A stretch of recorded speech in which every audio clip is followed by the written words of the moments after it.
되찾은 나머지 비유라는 제목으로 함께 우리가 말씀을 공부하도록 하겠습니다.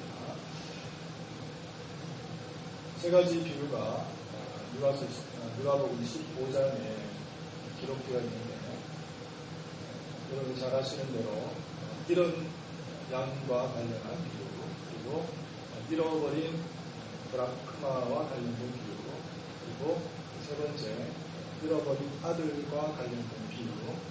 그래서 우리가 오전에는 본문 말씀은 비록 첫 번째 비유와 두 번째 비유에 중점을 두고 중앙점을 두고 살펴보았지만, 실은 15장 전체를 다 조망을 했다, 그렇게 보시면 되겠습니다. 그러나 이번 오후 시간에는 특별히 세 번째 비유 집중해서 한번 말씀을 살펴보도록 그렇게 하겠습니다. 잃어버린 것에 대해서 주님의 애틋한 그 심정을 고스란히 잘 드러내고 있는 그런 말씀입니다. 보시면 되겠습니다. 첫 번째 비유와 두 번째 비유에 비해서 세 번째 비유는 굉장히 분량이 많습니다. 많고, 그리고 또 우리가 너무나 잘 알고 있는 그런 말씀이기도 하겠지만, 우리가 한번 생각해 볼 필요가 있는 것은 무엇이냐면요, 첫 번째 비유와 두 번째 비유에 있어서 강조했던 것은 다름이 아니라 찾으신다 하는 것이었습니다. 찾으신다. 찾아내기까지 찾으신다. 그리고 여인 같은 경우에도 집을 쓰며 찾아내기까지 부지런히 찾지 않느냐는가, 이런 말입니다. 찾아낸다고 하는 뜻입니다. 자, 그런데 이 세 번째 비유 같은 경우에는 오히려 찾아낸다고 하는 그런 측면보다도 돌아온다, 그런 의미를 가집니다. 회심한다, 뉘우친다, 깨우친다, 이런 의미를 가지고 있습니다. 자, 그러니까 주님께서는 특별히 바리새인들과 서기관들을 향해서 온전한 가르침을 가르치셔야 되겠는데, 각각의 그 비유만으로는 충분하지 못했던 것입니다. 주님께서 말씀하시고자 하는 그 의미를 잘 전달할 수가 없었습니다. 그래서 단독으로는 그 의미가 명백하게 드러나지 않습니다. 그래서 이 세 가지 비유를 하나로 조합을 하고 이제 전부로 이렇게 모아야지만 분명히 하나님께서, 우리 주님께서 바리새인들과 서기관들은 무엇을 말씀하시려고 하는지 분명하게 우리가 이해를 하고 또 깨달음을 얻게 되는 것입니다. 자, 그래서 보시면 어린 양입니다. 그리고 드라크마예요. 이들은 소재의 특성상 회개한다, 돌이킨다, 이런 의미로 쓸 수 없습니다. 그렇죠? 또 반면에 아버지예요. 아버지. 연로하신 아버지입니다. 아버지가 아들을 잃어버렸지만 정말 어떻게 땅끝까지 찾아내기까지 찾아낸다고 하는 것은 불가능합니다. 그렇지만 이 두 가지가 잘 조합될 수 있도록 특별히 처음과 두 번째는 어린 양과 그리고 어린 하나의 그 동전 드라크마와 관련해서 찾으신다고 하는데 더 주안점을 뒀다고 한다면, 이제 세 번째 비유 같은 경우에는 돌아온다. 불효박심한 아들이 뉘우치고 회개하고 이제 아버지 품으로 돌아온다. 그런 의미를 가진다. 그렇게 보시면 되겠습니다. 자, 그래서 제목을 우리가 지금 너무나 잘 알고 있듯이 탕자의 비유라든지 이런 양이 돌아오는 그런 어떤 그 비유, 이렇게 이제 제목을 짓는 것보다도 실은 제 마음 같아서는 이해할 수 없는 아버지, 이렇게 제목을 짓고 싶어요. 실은 헤아릴 수 없는 아버지의 마음, 그것입니다.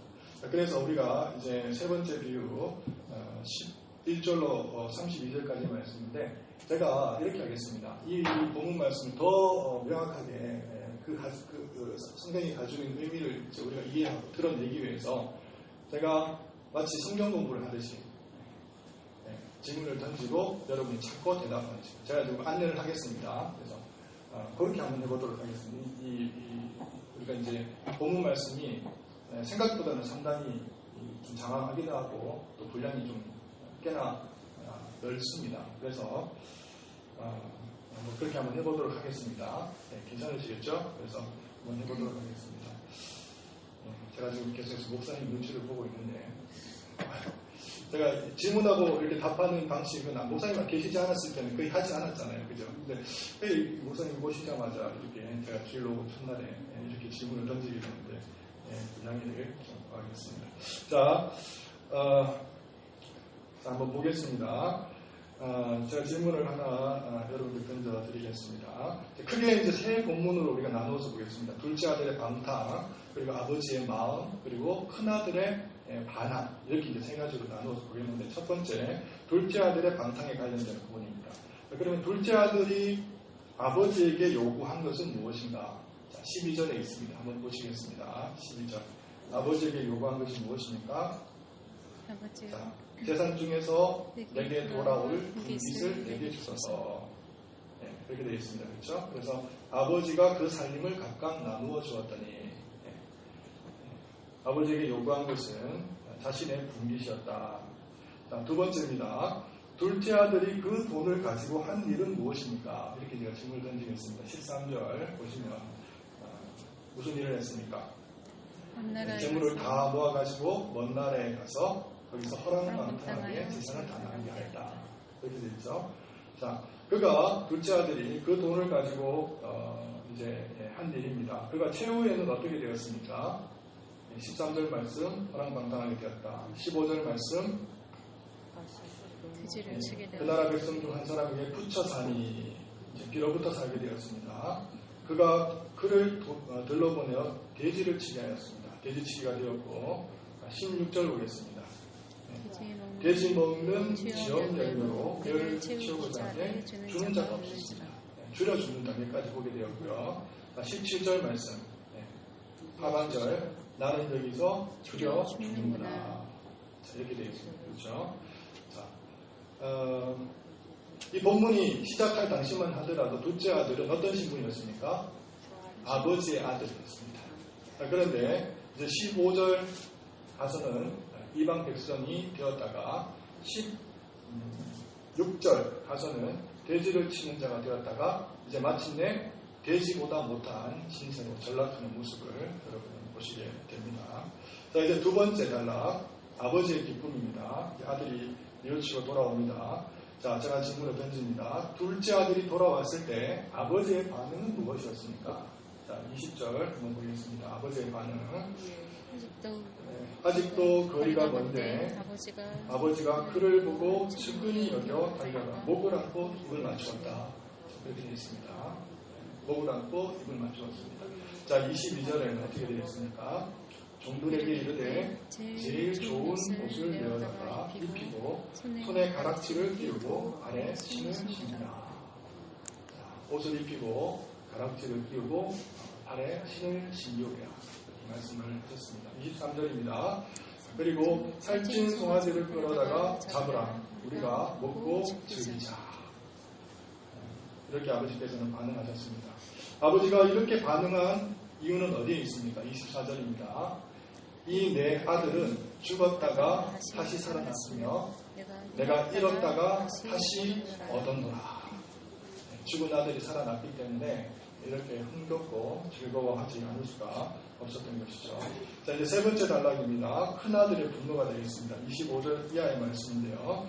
자, 제가 질문을 던집니다. 둘째 아들을 향한 잔치를 보고 착실했던 큰 아들의 반응은 무엇이었습니까? 자, 28절입니다. 여러분 보겠습니다. 큰 아들의 반응은 그가 노하여 들어가고자 하지 아니하거늘 이렇게 되어 있습니다.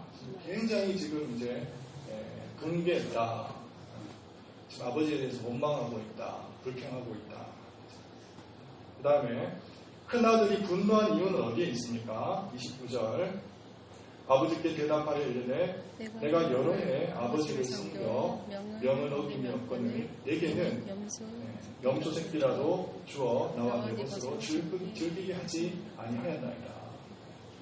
뭡니까? 한마디로 불공평하다는 거죠. 불합리하다는 것입니다.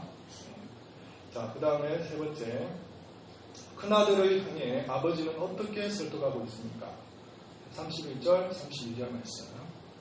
자, 같이 읽겠습니다. 31절, 32절 말씀 시작. 아버지가 이르되 예 너는 항상 나와 함께 있으니 내 것이 다 내 것이로되 이 내 동생은 죽었다가 살아났으며 내가 잃었다가 얻었기로 우리가 즐거워하고 기뻐하는 것이 마땅하다 하니라. 아멘. 자, 이것입니다. 그러니까 전체적인 줄거리를 우리가 보게 되면은 참 그야말로 이해할 수 없는 아버지, 헤아릴 수 없는 아버지 심정을 우리가 읽어낼 수가 있을 것만 같습니다. 가장 불행한 사람은 여기 주인공 중에서 누구일 것 같습니까? 둘째 아들일까요? 아니면 큰 아들일까요? 저는 아버지가 아닌가 그렇게 생각이 들었습니다. 그렇지 않습니까? 이해를 받지 못해요. 아버지의 심중을, 아버지의 마음을 읽어드리는 아들이 없습니다. 결과적으로 둘째 아들이 돌아왔지만 너무나 불행한 아버지가 아닌가 그렇게 생각이 들었습니다. 오늘의 이 말씀은요, 실은 구약에서 미리 하나님께서 다 드러내신 그런 말씀이기도 합니다. 제가 오전 예배 시간을 통해서 잠시 언급을 했습니다만은 실은 이 세 번째 비유가 고스란히 역사 속에서도 실현되었습니다. 드러났습니다. 어떤 말씀을 통해서 하나님께서 보여주셨습니까? 요나서를 통해서 보여주셨죠. 요나서. 똑같습니다. 똑같아요. 자, 한번 보겠습니다. 자, 요나서의 주인공은 요나입니다. 자, 세 번째 비유, 탕자의 비유의 주인공은 큰아들이라고 한번 해보겠습니다. 큰아들. 자, 주제는 동일합니다. 이해할 수 없는 하나님의 사랑, 이해할 수 없는 아버지의 마음입니다. 근데 사랑에 대한 반응을 한번 봅니다. 자, 요나는 어떻게 반응했습니까? 동일하게 분노하고 붕괴하고 원망하고 불만을 품었습니다. 큰아들도 동일하죠? 동일합니다. 자, 분노한 이유가 어디 있는가? 니느웨의 백성들이 돌아왔거든요. 구원을 받았습니다. 큰아들이 붕괴한 이유는 어디에 있습니까? 작은 아들이 허랑방탕하게 아버지의 재산을 분깃을 받아다가 정말 세상 가운데서 정말 창기와 함께 놀아났던 아들이라면 죽어서 돌아와야 되겠는데 살아서 돌아온 겁니다. 이게 마음에 붕괴가 일어나는 겁니다. 못마땅하게 여기는 것이죠. 자, 사랑의 대상은 누구였는가? 요나서를 통해서 하나님의 사랑은 어디서 뽑히고 있습니까? 제약의 도성, 이방의 도성, 니느웨를 향한 하나님의 아버지의 마음이 뽑히고 있습니다. 자, 이 세 번째 비유를 통해서는 아버지의 마음이 어디를 향하고 있습니까? 둘째 아들을 향해서. 그래서 뭐 어떤 성구를 보니까, 말씀을 보니까 심지어는 상거가 먼데 아버지가 그를 보고 측은히 여겨. 그러니까 지금 날마다 문을 열어놓고 지나간 아들을 기다리고 있는 그런 심정입니다. 그런 모습입니다. 그러니까 둘째 아들을 향한 아버지의 마음이 절절히 애절히 지금 녹아져 있습니다. 자, 그런데 훈계받는 사람은 누구인가? 요나서를 통해서는 요나가 지금 훈계를 받고 있습니다. 책망을 듣고 있다는 얘기입니다. 자, 이 세 번째 비유를 통해서 훈계받는 사람은 누구인가? 큰아들이죠. 큰아들. 설득하기도 하고 권유하기도 하지만 어쨌든 지금 책망을 받습니다. 그러나 자, 보십시오. 하나님의 궁극적인 관심은 어디입니까? 니느웨의 백성만이었는가? 아닌 거죠. 지금 하나님의 관심은 여전히 요나를 떠나지 않고 있습니다. 반항을 해도 대꾸를 해도 불만을 터뜨려도 끊임없이 아버지의 사랑은 요나에게 머물러 있는 것을 보게 되는 것이죠. 자, 이 세 번째 비유, 궁극적인 관심은 어디에 있습니까? 아버지의 관심은 둘째 아들에게만 있습니까? 그렇지 않죠. 둘째 아들도 마찬가지뿐만 아니라 첫째 아들에 대한 관심도 여전합니다. 여전히 떠나지 않는 아버지의 심정을 보게 되는 것입니다. 자, 그래서 결말입니다. 결말. 자, 여러분 찾지 않으셔도 되겠는데 제가 한번 읽어드리도록 하겠습니다. 요나서 4장 9절, 10절, 11절인데 이렇게 되어 있습니다. 하나님이 요나에게 이르시되 내가 이 방명풀로 말미암아 성내는 것이 어찌 옳으냐 하시니 그가 대답하되 내가 성내어 죽기까지 할지라도 옳으니이다 하니라. 여호와께서 이르시되 내가 수고도 아니하였고 재회도 아니하였고 하룻밤에 났다가 하룻밤에 말라버린 이 박농쿨을 아꼈거든. 하물며 이 큰 성읍 니느웨에 있는 좌우를 분별하지 못하는 자가 12만여 명이요 가축도 많이 있나니 내가 어찌 아끼지 아니하겠느냐 하십니다. 이렇게 있습니다. 아끼는 것이 합당하지 아니하겠느냐 이렇게 결말을 내리는 것입니다. 자, 그럼 반면에 이 세 번째 비유 같은 경우에 이제 마무리가 이렇게 됩니다. 아버지가 이르되 예 너는 항상 나와 함께 있으니 내 것이 다 내 것이로되 이 내 동생은 죽었다가 살아났으며 내가 잃었다가 얻었기로 우리가 즐거워하고 기뻐하는 것이 마땅하다 하니라. 마땅하지 아니하겠느냐. 요나서를 통해서는 합당하지 않겠느냐 그런 말씀이고, 이 세 번째 비유를 통해서는 마땅하지 아니하겠느냐 이렇게 말씀을 하고 있는 것입니다.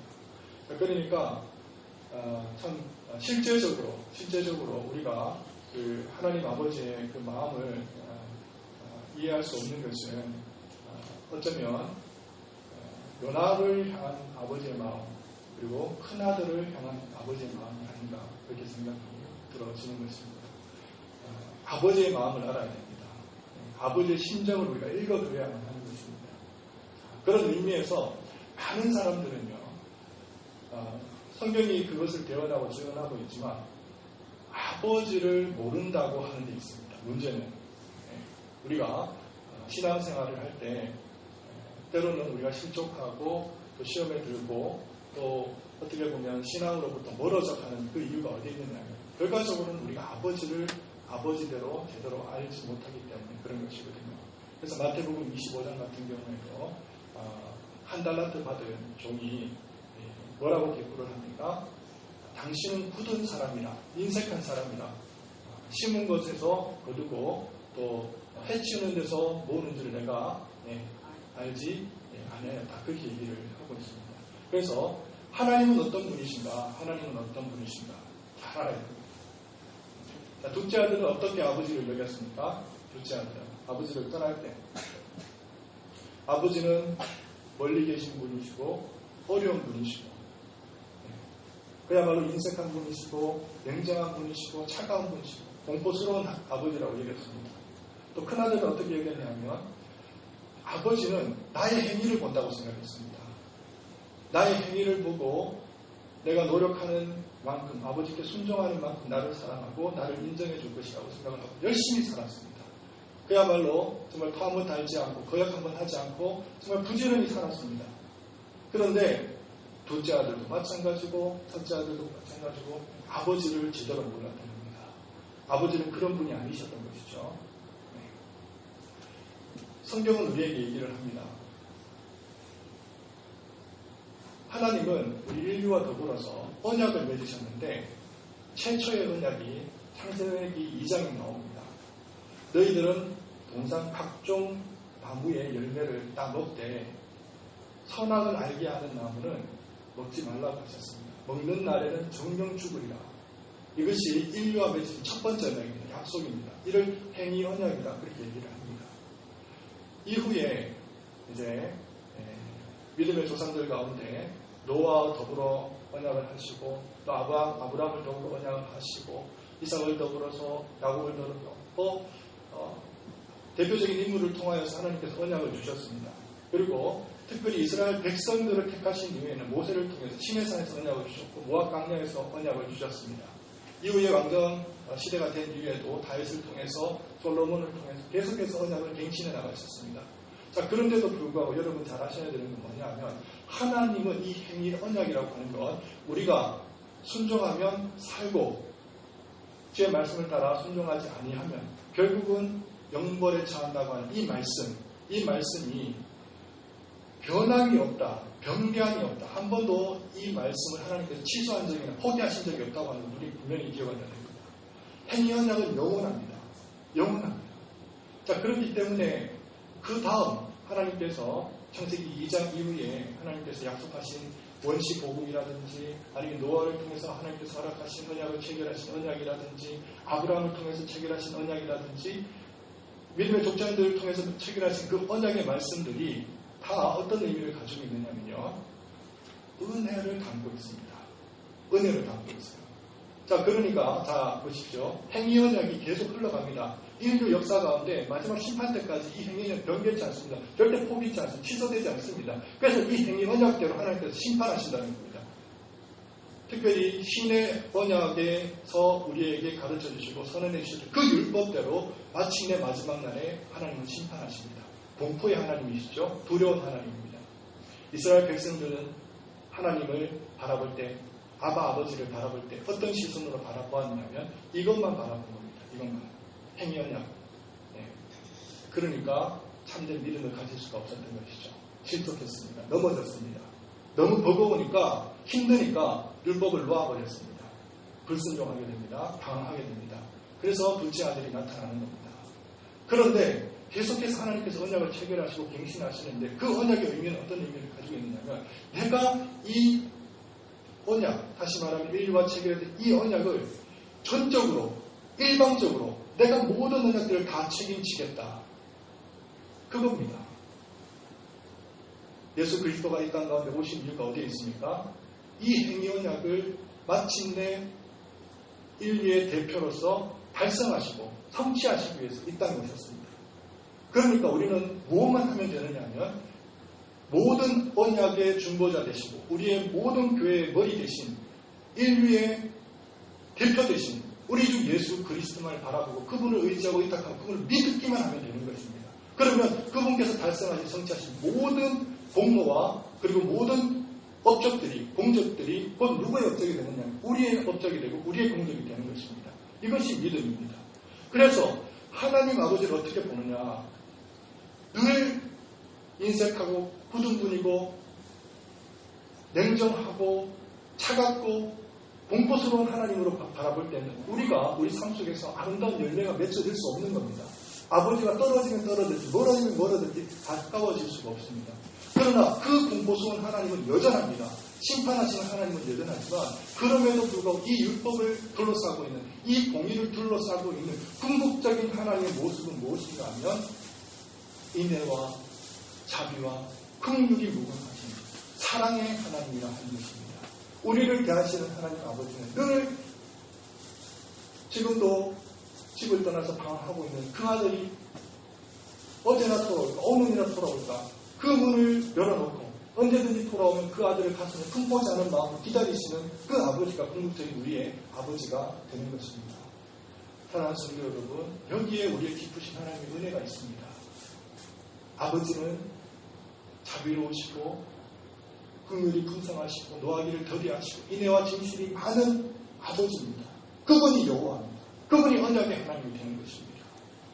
우리가 여전히 하나님을 두려워하고 또 그분을 경외하고 정말 우리에게 주어진 그 구원을 두렵고 떨림으로 이루어가는 것은 합당하고 타당하지만 그럼에도 불구하고 우리 아버지는 어떤 분이시냐면 오늘 우리 세 번째 비유를 통해서 우리가 분명하게 이해하고 깨닫고 있는 그대로 아버지는 너무나 너그러우신 분이시고 자유가 풍성하신 분이시고 인자가 정말 무한하신 하나님 아버지심을 여러분 기억하신다면 우리 삶 속에서 아버지께서 우리에게 허락하시고 명령하신 그 사명과 그 율례와 율법을 우리 삶 속에서 성령의 도우심을 통해서 아름답게 맺혀져 나갈 것을 믿는 것입니다. 그 하나님 아버지 온전히 의시하실 수 있는 저와 여러분 되시기를 바랍니다. 기도하겠습니다. 사랑과 은혜가 풍성하신 하나님 아버지 감사를 드립니다. 주님께서 우리를 지극히 사랑하셨던 것을 기억하고 지금도 사랑하고 계신다는 것을 기억하고 우리를 대신해서 친히 십자가의 제물이 되어주시고 그만 하자 이 땅 가운데 살아가시는 동안 모든 하나님의 율법의 요구를 만족시키셨던 우리 주 예수 그리스도를 온전히 따라가고 또 신뢰하고 또 주님을 온전히 흠모하고 사모하기를 원합니다. 주님만을 바라보게 하시고 주님만을 사랑하게 하시고 주님만을 드높이게 하시고 주님만을 흠모할 수 있는 모든 사랑하는 우리 예강의 권속들 다 되실 수 있도록 은혜와 자비를 베풀어 주시옵소서. 감사를 드리며 우리 주 예수 그리스도의 이름으로 기도를 드립니다. 아멘.